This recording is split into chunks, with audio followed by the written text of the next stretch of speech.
être à l'écoute du Saint-Esprit. Un chrétien donc a été dans un séminaire où on lui apprenait comment être à l'écoute du Saint-Esprit. Alors, le dernier soir, il rentre chez lui, puis en rentrant, il réfléchit, il repense à tout ce qu'il a entendu. Il a dit, moi Seigneur, je ne sais pas être à l'écoute, mais je veux vraiment apprendre.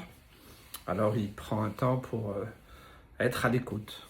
Et puis, il semble entendre va acheter du lait. Donc, il se dit, bon, je vais poursuivre l'expérience jusqu'au bout. Alors, il va acheter un pack de lait. Ok, bon, dans la voiture, il prie, et puis il semble que le Seigneur lui parle et lui dit, bah, va dans tel quartier, ok, dans telle rue, voilà.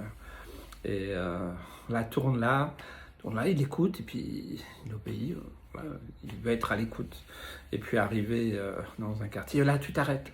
Ok, puis là tu vois la telle maison là, bah, tu vas porter le pack de lait. Bon alors il s'arrête, il regarde s'il n'y a personne, parce qu'il est terrorisé, il prend le pack de lait, il le pose d'abord, et puis après il sonne, et puis il se sauve pour revenir à sa voiture, parce qu'il a tellement peur.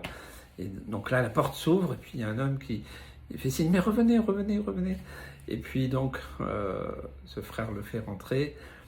Sa femme est encore à genoux, là, dans la salle. Et il m'a dit, je viens juste de me relever. On était en train de prier et demander au Seigneur, on n'a pas de lait pour nos enfants. S'il te plaît, Seigneur, viens-nous en aide.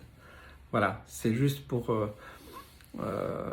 proclamer. Donc, c'est important aussi d'être à l'écoute du Seigneur, de son esprit. Et puis si on était plus à l'écoute, peut-être qu'on vivrait des choses différentes. Mais souvent, on est pollué par toutes sortes de choses. Alors, il faut être équilibré dans ces choses-là. Voilà, là, c'était vraiment inspiré par le Saint-Esprit. Que le Seigneur vous bénisse et vous encourage. Et aussi, eh bien, demandez au Seigneur aussi d'être à l'écoute de son esprit, de sa parole, pour vivre des choses que peut-être vous ne vivriez pas si vous ne vivez pas dans cette dimension, avec sagesse et bien sûr équilibre.